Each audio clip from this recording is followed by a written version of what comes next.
नमस्कार मित्रांनो, आमच्या चॅनलवर नवीन असाल तर चॅनलला नक्की सबस्क्राईब करा, म्हणजे तुम्हाला मालिकेचे नवनवीन एपिसोड सर्वात अगोदर पाहायला मिळतील.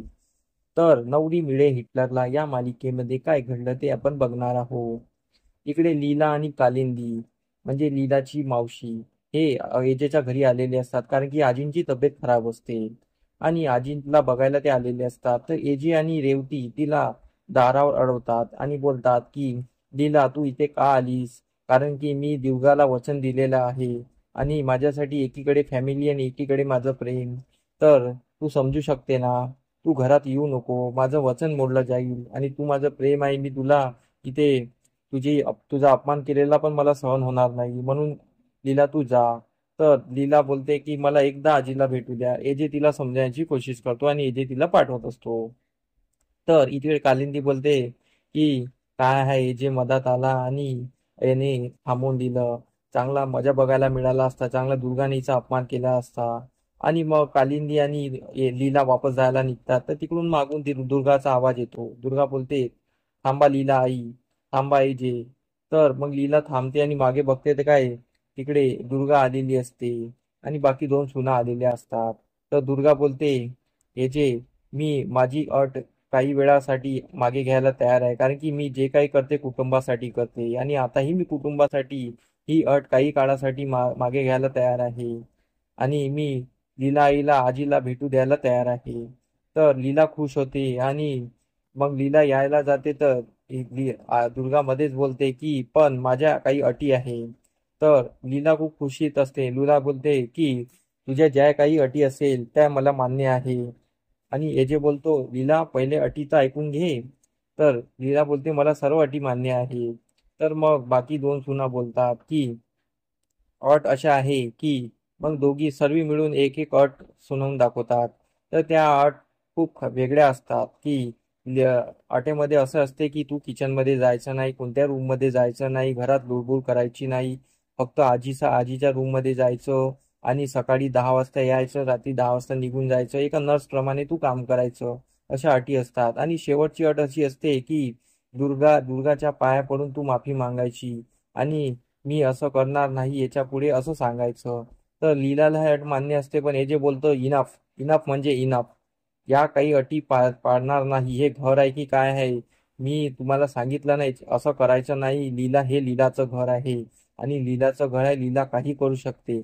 लीला या घरात स्वतःची मालकीण आहे आणि ती काही काळासाठी बाहेर गेली असावी तरी हे घर तिचं नाही असं समजू नका, कारण की ती ह्या घराची मालकीण आहे, माझी बायको आहे. तुम्ही तिला असं वागवणं मला चालणार नाही म्हणजे चालणार नाही, समजलं का? एजे खूप रागात असतो, तिन्ही सुना घाबरलेल्या असतात. तर एजे बोलतो की लीला, असं करायचं नाही, तुला आईला भेटायचं आहे ना, चल मी तुला आईला भेटू देतो. लीला एजेला समजायची कोशिश करते. एजे लीलाला ओढत वरती नेत असतो. तर लीला एजेला शपथ घालते आणि बोलते की एजे, तुम्हाला माझी शपथ आहे, तुम्ही जो दुर्गाला वचन दिलेला आहे तो मोडू नका, कारण की तुम्ही वचन मोडला तर मी वचन मोडल्यासारखं होईल. तर एजे थांबून जातो, कारण की लीलाने शपथ घातलेली असते. तर लीला मग दुर्गाच्या पाय पडत असते. तेवढ्यात तिथून वरतून किशोर येतो. किशोर आल्यानंतर किशोर बोलतो, थांब लीला, तू पाय पडू नको. तर किशोरचा आवाज ऐकून किशोर पटपट खाली येतो आणि तो दुर्गा आणि बाकी सुनांना तो रागवत असतो आणि बोलत असतो की तुम्ही काय करताय, तुम्हाला समजत आहे का? लीला आईचा मान कोणता आहे आणि काय तुम्ही तिला पाया पडायला लावता, हे किती चुकीचं काम करता आहे, तुम्हाला काही समजतं की नाही समजत?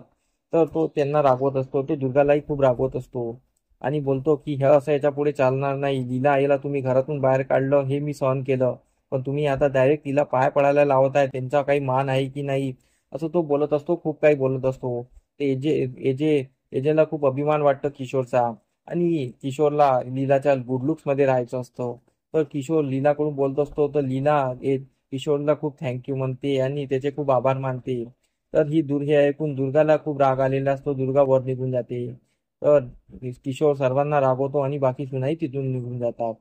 तर एजे बोलतो की किशोर, तू जे केलं आहे आज या घरच्यासाठी केलेलं आहे, मला तुझा खूप अभिमान आहे आणि तू आज मोठ्या माणसासारखा वागलेला आहे, आपलं कुटुंब वाचवलेलं आहे आणि लीलाचा अपमान होताना वाचवलेला आहे तू. तर किशोर बोलतो, जे जे काही मी केलंय त्या घरासाठीच केलेलं आहे आणि लीला आईची काही चूक नाही आहे, तरी तिला हे भोगावं लागत आहे. आणि मी दुर्गाला समजवणार, पण तिला हा धक्का पोहोचलाय म्हणून मी तिला काही बोलू शकलो नाही, पण मी तिला हळूहळू सर्व समजवणार. तुम्ही टेन्शन घेऊ नका. ते एजेला खूप चांगलं वाटत असते. मग किशोर वर निघून जातो. इकडे तिन्ही सुना असतात, तिन्ही सुना कुजबूज करत असतात, तेवढ्या किशोर तिथे येतात. किशोरला बघून त्या दोन्ही सुना आपापल्या रूम मध्ये निघून जातात, पण दुर्गा रागावलेली असते. दुर्गा बोलते, किशोर तुम्ही जे केलं ते लीलाच्या गुन्ह्यापेक्षाही जास्त आहे आणि मला तुम्हाला तुमचा खूप राग आलेला आहे. किशोर तिला समजावतो की हा माझ्या प्लॅनचाच एक भाग होता, तुला मी सांगितलेलं नाही, पण मला लीलाच्या गुड लुक्स मध्ये राहायचं होतं म्हणून मी हे केलं. तुम्ही टेन्शन घेऊ नका आणि तुम्ही तिघही टेन्शन घेऊ नका असं किशोर बोलत असतो. मी माझा प्लॅन वर्क केलेला आहे आणि मी माझा प्लॅन कधी खाली पडू देणार नाही, त्यासाठी मी हे सर्व केलेलं आहे. आपल्याला जर दुश्मनाची चाल जाणायची असेल तर तो आपल्या घरात राहायला हवा आणि तो आपल्या आजूबाजूला राहायला हवा, तेव्हाच आपण काही करू शकतो. नाहीतर लीला काय करणार हे आपल्याला माहित आहे का? असं किशोरचं म्हणणं ऐकून दुर्गालाही थोडं चांगलं वाटत असतं. दुर्गा बोलते, ठीक आहे. इकडे लीना आजीच्या रूम मध्ये आलेली असतात. आजी रूम मध्ये झोपलेली असते आणि आजीला होश नसतो. तिथे कालिंदी आणि एजे पण आलेले असतात. लीना आजीला उठवण्याचा प्रयत्न करत असते, पण आजी काही हळूहळू बोलत असते, पण आजी डोळे उघडत नाही. तर मग लीना आणि आजी बोलायचं असते म्हणून एजे बोलतो की कालिंदी कालिंदी मॅडम तुम्ही बाहेर चला, मी पण बाहेर जातो, लीलाला आजीसोबत बोलायचं आहे. तर लीला आणि आजी बोलत असतात, तर आजी एकच बोलते की ती वापस आली आहे, ती वापस आली आहे. तर लीला बोलते, कोण वापस आली आहे? आजी पुढे काही बोलत नाही. लीलाला विचार येतो की कोण वापस आली आहे, त्यामुळे आजीला एवढा शॉक बसलेला आहे. तर समोरील भागात आपल्याला हेच पाहणं रंजक ठरणार आहे की ही आजी नाही का सकाळी उठून आजी आश्रमात जायला निघून जाते, म्हणजे जिथे अंतरा आई असते तिथे आजी जायला निघून जाते आणि तिथे आजी पोचलेली असते, पण घरी कोणाला माहित नसतं. घरी सर्व आजीला शोधत असतात. तर लीला बोलते की आजी गेला असेल कुठे, येईल ना. एजे बोलतो, नाही, पण तिची तब्येत खराब आहे आणि ती अशी कशी जाऊ शकते. इकडे घरी सर्व चिंतेत असतात, पण आजी इकडे अंतराला भेटलेली असते.